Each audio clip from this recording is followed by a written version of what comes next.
I think that was a frustration of the Department of Justice that they could not put long prison sentences on.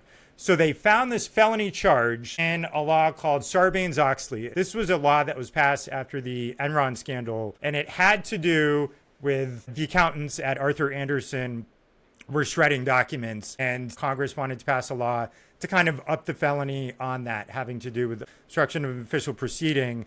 Again, the official proceeding, the intent of the law being an investigation where accountants are shredding documents. And this was kind of picked out of this law and then used against yourself and hundreds of other January 6th defendants to take what would have been half a year to a year in jail, if that, and then get you a maximum sentence of 20 years in prison for a nonviolent protest where you entered a building that you shouldn't have entered. And I wish people would put themselves in the perspective of this being a different protest. If this was a protest where they are authorizing the invasion of Iraq 20 years ago, and you have some protesters who go in and, they wave signs around and they try to disrupt the vote or something like that. Or as I mentioned at the top of this program, protesters in congressional hearings. You have this group Code Pink, who I have a lot of admiration for, being very anti-war myself, but they disrupt a lot of congressional hearings. They'll have blood on their hands and stuff like that. And should those people, elderly women, should those people go to jail for 20 years because they're protesting a congressional proceeding?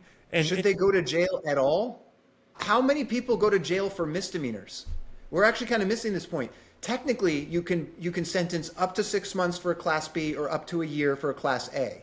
But by and large, how many people go to prison for misdemeanors, particularly if it's their first time? If they're really aggressive, kind of violent, and they're doing it over and over, maybe you have to throw them in jail to wake them up. But your first time misdemeanor, especially if you're protesting and you're protected by the First Amendment, even if you technically break a rule, do we want them going to jail?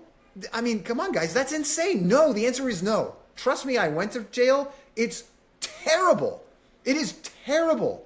It's so terrible, I don't even want most real criminals in jail. I want them rehabilitated in a more sensible way that actually restores the victim and gives dignity back to the offender so that they can correct their behavior. I spent some time in prison, and I can tell you it's terrible. It is not helping anyone, including the criminals.